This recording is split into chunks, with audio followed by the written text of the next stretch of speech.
کعبہ میں امام حسین علیہ السلام کے قتل کا یزیدی منصوبہ، علمدار حسینی علیہ السلام کا خطبہ اور مکہ سے کوچ۔ امام حسین علیہ السلام جب کعبے میں حج کے ارادے کے لیے گئے تو انہیں خبر ملی کہ یزید نے ایک لشکر بھیج رکھا ہے جو کہ احرام کے نیچے اپنی تلواریں لیے امام حسین علیہ السلام کے قتل کا ارادہ رکھتا ہے۔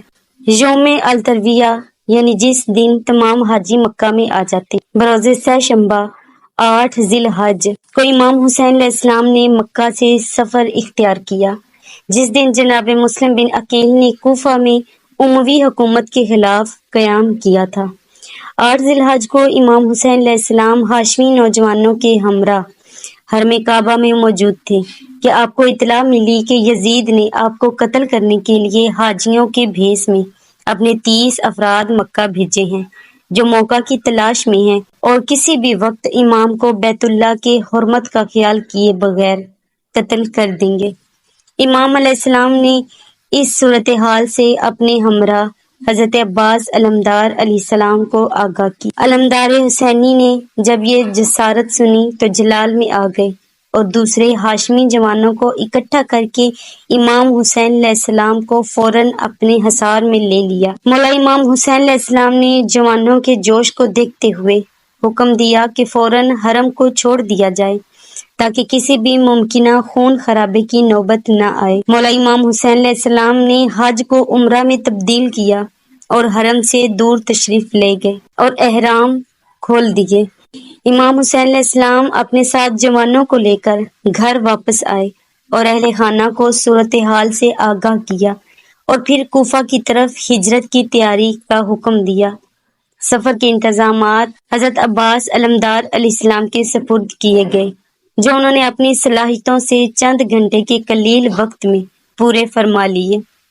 اس کے بعد جناب عباس علیہ السلام حرم کعبہ میں واپس تشریف لائے اور خانہ کعبہ کی چھت پر کھڑے ہو کر ایک پرفصاحت اور پرجلال خطبہ ارشاد فرمایا۔ بسم اللہ الرحمن الرحیم۔ حمد ہے اس اللہ کی جس نے اس گھر کو امام حسین علیہ السلام کے والد کی ولادت سے شرف بخشا۔ کل جو اللہ کا گھر تھا آج قبلہ قرار پایا۔ اے منکروں اور گناہ گاروں، کیا تم نیکوکاروں کے امام کے لیے کعبہ کا راستہ یعنی حج روک رہے ہو؟ ساری دنیا میں کون ہے جو امام حسین علیہ السلام سے زیادہ کعبہ کا مستحق اور ان سے زیادہ اس سے قریب ہو؟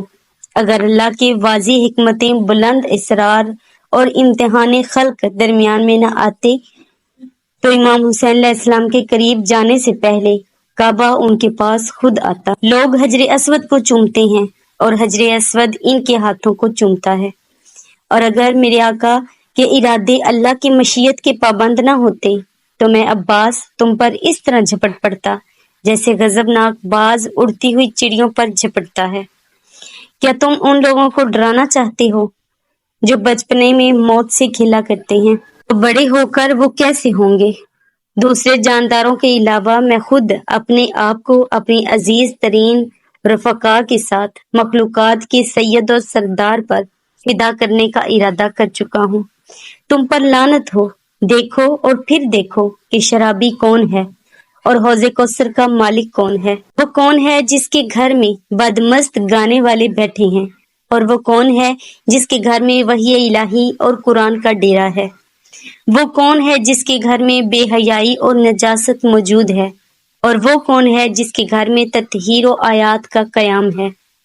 تم اس دھوکے میں مبتلا ہو جس میں قریش مبتلا تھے کہ وہ رسول اللہ صلی اللہ علیہ وآلہ وسلم کو قتل کر دیں گے، اور تم بھی اپنے نبی کریم صلی اللہ علیہ وآلہ وسلم کی بیٹی کے بیٹے کو قتل کرنا چاہتے ہو۔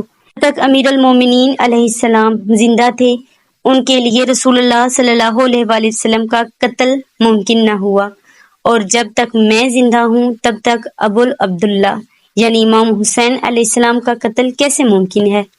اللہ تمہیں تمہارے مقصود تک نہ پہنچائے اور تمہیں اور تمہاری اولاد کو منتشر کر دے، اور تمہیں اور تمہارے اجداد کو اپنی رحمتوں سے دور رکھے۔ علمدار علیہ السلام نے خطبہ ارشاد فرمایا اور نیچے تشریف لے آئے۔ سفر کی تیاریاں مکمل تھیں۔ سواریوں کے علاوہ سامان، پانی، خیموں، چارے،